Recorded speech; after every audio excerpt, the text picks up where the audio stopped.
जय हिंद दोस्तों, मैं अरुण सर आपके अपने YouTube channel as Aparna classes में स्वागत करता हूं। जैसे कि आपको पता है कि हम लोग क्लास 10th के विद्युत का टॉपिक पढ़ चुके थे और उसमें बिल्कुल कंप्लीट हम थ्योरी कर चुके हैं। और आज उसमें से जो उसके आगे कुछ इम्पॉर्टेंट न्यूमेरिकल्स है, आज वो हम न्यूमेरिकल सॉल्व करेंगे, ठीक है। क्योंकि आप एक बात समझ लीजिए, जो क्लास 10th का न्यूमेरिकल्स है वो न्यूमेरिकल्स 90% विद्युत का ही पूछा जाता है, ठीक है। तो एक साइड आपके स्क्रीन पर क्वेश्चन दिखाई देगा और हम यहाँ पर आपको क्वेश्चन सॉल्व करा रहे हैं, ठीक है ना। बहुत ध्यानपूर्वक सॉल्व करिएगा, इसमें से फार्मूले सहित हम लोग कुछ कंटेंट सीखेंगे कि न्यूमेरिकल्स सॉल्व कैसे किया जाता है, ठीक है। तो अगर देखिए पहला क्वेश्चन की चर्चा करते हैं। तो पहला क्वेश्चन कह रहा है एक चालक पर सामान्य अवस्था में 5 इलेक्ट्रॉन अधिक हैं, चालक पर आवेश की मात्रा और प्रकृति ज्ञात कीजिए। भाई क्या कह रहा है, कोई एक चालक है। क्वेश्चन देखिएगा, क्या कह रहा है, कोई एक चालक है। जैसे कोई चालक है तो अगर उसमें कह रहा है 5 इलेक्ट्रॉन अधिक हैं, तो समझिएगा अगर किसी चालक पदार्थ में आप इलेक्ट्रॉन की अधिकता करोगे तो इसका मतलब क्या है, वह चालक पदार्थ इलेक्ट्रॉन को ग्रहण कर रहा है। तो अगर कोई चार्ज या कोई चालक पदार्थ जब इलेक्ट्रॉन को ग्रहण करता है तो उसके ऊपर माइनस का चार्ज आता है, और जब इलेक्ट्रॉन त्यागता है तो उसके ऊपर पॉजिटिव चार्ज आता है। तो समझ लीजिए, तो यहाँ पर क्या हो रहा है कि मतलब क्वेश्चन में क्या कह रहा है, एक चालक पर सामान्य अवस्था से 5 इलेक्ट्रॉन अधिक है। तो यहाँ पर नंबर ऑफ इलेक्ट्रॉन दिखा रहा है, तो हम सबसे पहले लिखेंगे n बराबर कितना, 5। n बराबर कितना लिखेंगे, 5 इलेक्ट्रॉन के भाई अधिक हो रही है, चलो कोई बात ना। चालक पर आवेश की मात्रा, अर्थात हमको यहाँ पर Q का मान ज्ञात करना है।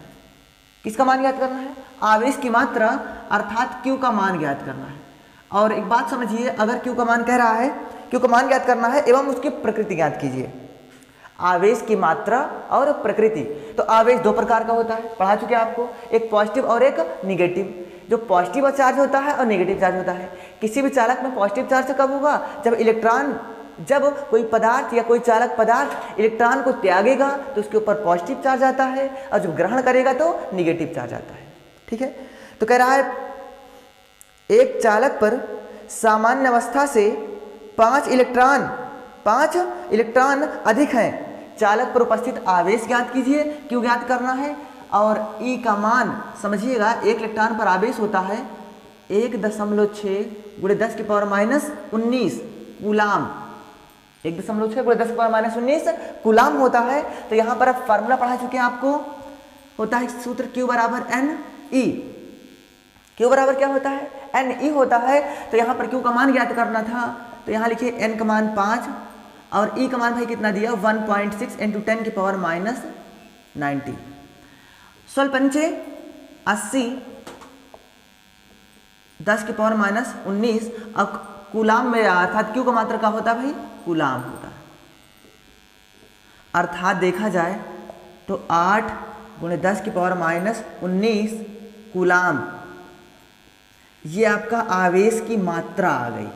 क्या आ गई, आवेश की मात्रा आ गई। परंतु क्वेश्चन में क्या कह रहा था कि आवेश की मात्रा ज्ञात कीजिए और इसकी प्रकृति ज्ञात कीजिए। तो अगर किसी चालक पदार्थ में इलेक्ट्रॉन की अधिकता होती है तो इसका मतलब वो इलेक्ट्रॉन माइनस में होता है। क्या में होता है, माइनस में होता है। तो इलेक्ट्रॉन की अधिकता के कारण यहाँ लिखो, चूंकि इलेक्ट्रॉन क्या है भाई, अधिक है। चूंकि इलेक्ट्रॉन अधिक है, अतः ये Q का मान कहाँ में आएगा, माइनस में आएगा। -8 × 10⁻⁻19 ये हो गया कूलाम। क्या हो गया, कूलाम। ये है आपका आंसर, ठीक है। और अब सेकंड क्वेश्चन की चर्चा करते हैं। तो सेकंड क्वेश्चन क्या है, सेकंड क्वेश्चन है, देखिए स्क्रीन पर दिखाई दे रहा होगा आपको क्वेश्चन क्या कह रहा है, एक चालक पर चालक पर 9.6 इंटू 10 की पावर -19 कूलाम का धन आवेश है। हाँ देखिए भाई, कोई चालक पदार्थ है, उसमें आवेश की मात्रा क्या है? जो आवेश की मात्रा वो Q बराबर दिया गया है 9.6 गुणे 10 की पावर -19 इतने कूलाम का धन आवेश है। जब किसी चालक पदार्थ में धन आवेश की बात करें तो इसका मतलब समझिए उसमें से इलेक्ट्रॉन क्या हुई है? कमी हुई है। इलेक्ट्रॉन की क्या हुई है? कमी हुई है। क्यों? क्योंकि अभी आपको बताए थे, जब किसी चालक पदार्थ पर इलेक्ट्रॉन या जब किसी चालक पदार्थ से इलेक्ट्रॉन दान किया जाता है तो चालक पर धनात्मक आवेश आता है, और जो इलेक्ट्रॉन ग्रहण किया जाता है ये इलेक्ट्रॉन की अधिकता होती है, तो इसका मतलब आवेश का मान ऋणात्मक में आता है। ठीक है, तो यहाँ समझिएगा Q का मान इतना क्या है भाई? इतना है धन आवेश है। इतने कितना आवेश है? धन आवेश है। तो चालक पर सामान्य अवस्था से कितने इलेक्ट्रॉन कम या ज्यादा हैं? कितने इलेक्ट्रॉन का मतलब नंबर ऑफ इलेक्ट्रॉन पूछ रहा है, वो कह रहा है ज्यादा या कम। तो यहाँ आप ले सकते हो, क्योंकि Q बराबर क्या होता है भाई? Ne होता है, और Q का मान कितना दिया गया है? 9.6 इंटू 10 की पावर -19 कूलाम। N का मान पूछा है और E का मान होता है निश्चित। इसको याद कर लीजिएगा, एक इलेक्ट्रॉन पर आवेश होता है 1.6 इंटू 10 की पावर -90, और यहाँ पर इसकी वैल्यू यहाँ पर पुटअप करते हैं 1.6 इंटू 10 की पावर -19, ये गुणे में कितना हो जाएगा? भाग में हो जाएगा। तो 9.6 गुणे 10 की पावर -19 बटे 1.6 गुणे 10 की पावर -19 इक्वल टू का हो गया n। इससे क्या हो गया? ये कट गया, पॉइंट से पॉइंट कटा। देखो ये पॉइंट से पॉइंट क्या हो गया? कट गया। तो बचा कितना? 96/16 इक्वल टू n। 16 छक्का 96। बताओ n बराबर कितना हुआ? 6। कितने इलेक्ट्रॉन की अधिकता या कमी हुई? तो 6 इलेक्ट्रॉन की क्या हुई? 6 इलेक्ट्रॉन की कमी हुई। तो यहां लिखेंगे 6 इलेक्ट्रॉन की क्या हुई?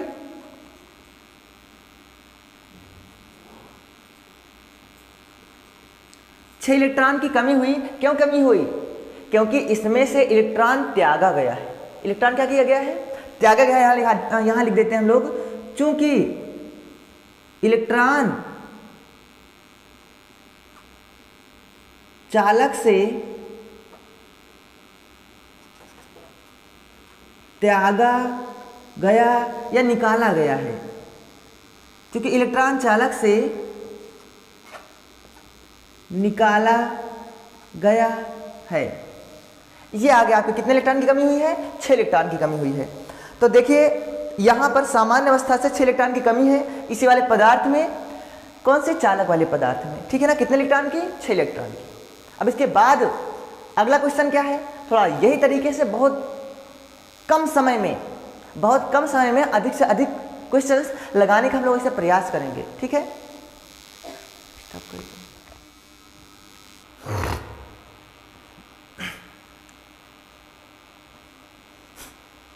हाँ तो देखिए इसके बाद जो न्यूमेरिकल्स है इसमें कुछ हल्का अलग टाइप का है, तो समझिएगा इसमें डबल फार्मूला का यूज कर दिया गया है। न्यूमेरिकल्स क्या है? किसी चालक में 5 एम्पियर की धारा 8 सेकंड तक प्रवाहित की जाती है। अब बात समझिएगा, किसी परिपथ में 5 एम्पियर की धारा अर्थात I बराबर कितना भाई?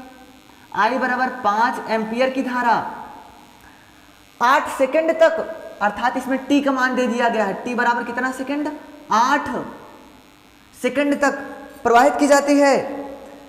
इस समयांतराल में परिपथ में कुल कितने इलेक्ट्रॉन नंबर ऑफ इलेक्ट्रॉन पूछ रहा है, गुजरते हैं, अर्थात n का मान ज्ञात करना है। किसका मान ज्ञात करना है? n का मान ज्ञात करना है, अर्थात कितने इलेक्ट्रॉन गुजारे जा सकते हैं। आगे यदि परिपथ का प्रतिरोध, भाई आगे क्वेश्चन भी है, परिपथ का प्रतिरोध 8 ओम है। कितना ओम है? 8 ओम है। तो इसमें उत्पन्न ऊष्मा की गणना कीजिए।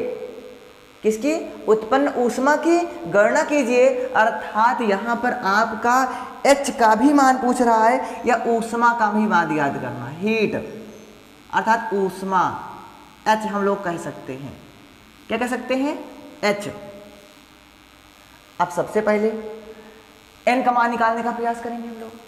तो ऐसा कौन सा फार्मूला है जिसमें से 5 एम्पियर, जिसमें 5 एम्पियर की धारा बह रही है और 8 सेकंड तक प्रवाहित होती है, 8 सेकंड तक प्रवाहित होती है। तो हम लोग क्या कह सकते हैं, फार्मूला क्या लगा सकते हैं? देखिए 5 एम्पियर की धारा बह रही है भाई, एक मिनट, 5 एम्पियर की धारा बह रही है, 8 सेकंड तक प्रवाहित होती है, तो इसमें नंबर ऑफ इलेक्ट्रॉन ज्ञात करना है। हाँ, तो सबसे पहले हम लोग n ज्ञात करने के लिए फार्मूला क्या लगाते हैं? क्या लगाएंगे समझिए, Q बराबर NE लगाएंगे। Q बराबर क्या लगाएंगे? NE लगाएंगे। और क्या यहाँ पर हमको Q का मान पता है? धारा का मान पता है। तो एक फार्मूला होता है Q बराबर NE बराबर IT, Q equal to NE equal to IT। ये रिलेशन बन जाता है फार्मूला का। तो काम करते हैं, यहाँ Q का मतलब काट देते हैं, क्या हुआ? NE बराबर IT केवल फार्मूला बन गया। तो समझिए यहाँ पर N का मान ज्ञात करना है और E का मान हम आपको पढ़ाते चले आ रहे हैं कितना होता है, ये निश्चित कांस्टेंट है 1.6 × 10⁻⁹। और यहाँ देखिए इसका मान रख देते हैं यहाँ, I का 5 एम्पियर, T कितने सेकंड तक? 8 सेकंड तक प्रवाहित होती है। ये गुणे में क्या हो जाएगा? भाग में हो जाएगा। तो n बराबर हो जाएगा 8 5, तो भाई 40। ये गुणे में कितना हो जाएगा? भाग में हो जाएगा। देखो ये पॉइंट हटा, 1 0 ऊपर हो गया 400 गुणे ई माइनस ऊपर क्या हो जाएगा? प्लस में 10 की पावर 19 बटे कितना? 16। काटो, 16 दूना 32, 8 बचा, 16 पंचे 80। तो नंबर ऑफ इलेक्ट्रॉन निकल आया 25 गुणे 10 की पावर 19। और इलेक्ट्रॉन या नंबर ऑफ इलेक्ट्रॉन का कोई मात्रक नहीं होता है। ठीक है। हाँ, तो इसके बाद यहाँ पर इसका कुछ अलग से आंसर एक से और पूछ रहा है, क्या? उत्पन्न ऊष्मा। तो आपको हम ऊष्मा, जो विद्युत ऊष्मा होती है, जो ऊष्मा होती है, ऊष्मा ज्ञात करने के लिए फार्मूला बताए थे। ऊष्मा अर्थात H इक्वल टू, जब आपके न्यूमेरिकल्स में H का मान ज्ञात करना है और I का दिया है, T का दिया है, R का भी दे दिया है, तो इसके लिए एक फार्मूला बनता है H बराबर I² RT। तो ये भाई ऊष्मा, कितने एम्पियर की धारा प्रवाहित हो रही है? ध्यान से देखिए, 5 एम्पियर की धारा। कितना प्रतिरोध है? 20 ओम। कितने समय तक प्रवाहित होती है? कितने समय तक? यहां पर देखिए 8 सेकंड तक। 5 5 25, 8 दूना 16, 1 0, 16 पंचे 80, हासिल 8, 16 दूना 32, 32 8 कितना हो जाएगा? 40। इतना जूल ऊष्मा रिलीज होती है, या क्या कह रहा है? इतना जूल ऊष्मा निकलती है, या कह रहा है कि क्या ऊष्मा इतना जूल को ऊष्मा। इसके बाद अगर हम चौथे न्यूमेरिकल की चर्चा करते हैं, तो इसके आगे का न्यूमेरिकल क्या है? बात समझिएगा। चौथा न्यूमेरिकल क्या कह रहा है कि एक तार में 2.5 एम्पियर की धारा प्रवाहित हो रही है। इसका मतलब तार में कितने एम्पियर की धारा? I बराबर, I का मान दे दिया भाई 2.5 एम्पियर की धारा प्रवाहित हो रही है। तार में 20 मिनट में, कई कितने मिनट में? तार में 20 मिनट में कितना आवेश प्रवाहित होगा, अर्थात कितने मिनट में? समय दिया है भाई 20 मिनट। और मिनट को किसमें बनाएंगे? सबसे पहले सेकंड में 60 से मल्टीप्लाई होगा, 6 दूना 1200 सेकंड हो गया। कितना सेकंड हो गया? 1200 सेकंड हो गया। तो इसमें कह रहा है प्रति सेकंड प्रवाहित होने वाले इलेक्ट्रॉनों की संख्या ज्ञात कीजिए। प्रति सेकंड प्रवाहित होने वाले इलेक्ट्रॉनों की संख्या, अर्थात देखा जाए तो n का मान ज्ञात करना है, वो भी प्रति सेकंड। कितने सेकंड कह रहा है? प्रति सेकंड प्रवाहित होने वाले इलेक्ट्रॉनों की संख्या ज्ञात कीजिए। और आपको पता है प्रति सेकंड प्रवाहित होने वाले इलेक्ट्रॉनों की संख्या का मतलब आपको ज्ञात करना है n का मान। कितने का मान? n का मान। तो क्या हम बिना q के निकाल सकते हैं n? बिना q के n नहीं निकाल सकते हैं। तो पहले हम इसकी सहायता से, इस समय और धारे की सहायता से q का मान निकालेंगे। अब q बराबर क्या होता है? I t। अब q हो गया, कितने एम्पीयर की धारा जा रही है? 2.5 एम्पीयर की धारा। कितने समय तक? 1200 सेकेंड तक। तो q का मान निकालना है तो डबल जीरो लगा लो। 12 पंचे 60 की जीरो, हासिल 6, 12 दूना 24, 24 छा 30 हो जाएगा। एक अंक पे दशमलव, तो कितने कूलाम का आवेश हो गया भाई? 3000 कूलाम का आवेश हो गया। कितने कूलाम का आवेश निकला? 3000 कूलाम का आवेश निकला। और क्या कह रहा है? प्रति सेकंड प्रवाहित होने वाले इलेक्ट्रॉनों की संख्या और n का मान ज्ञात करना है। तो n बराबर, या q बराबर क्या होता है? ne।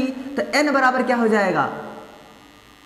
n equal to q upon e। Formula क्या बन गया? n equal to q upon e। तो यहाँ पर फार्मूले पे हम लोग मान रखेंगे। q का मान कितना दिया है? 3000। e का मान बचपन से पढ़ते चले आ रहे हो, ये देखो, पॉइंट हटावा, एक जीरो। n का मान कितना रखेंगे? देखो 3, ये माइनस में ऊपर क्या हो जाएगा? प्लस में। काटो, 16 से इसको भाग करो भाई, कितना आएगा? अगर हम 16 से इसको भाग करके देखें तो 1800, देखो 16 1 16, उसके बाद 8 बार जा रहा है। देखिए डिवाइड करके देख लेते हैं हम लोग, किधर किए जाए, इधर कर लेते हैं।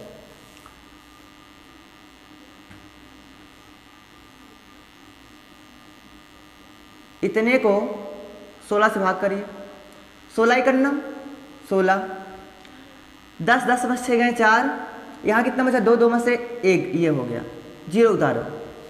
16 8 128, 8 बार जाएगा। 10 10 में से 8 गए 2, यहाँ बचा 3, 3 में से 2 गए 1, फिर एक जीरो उतारो, 120 हो गया। 16 पंचे 80, 16 छक्का 96, 16 सत्ते 112।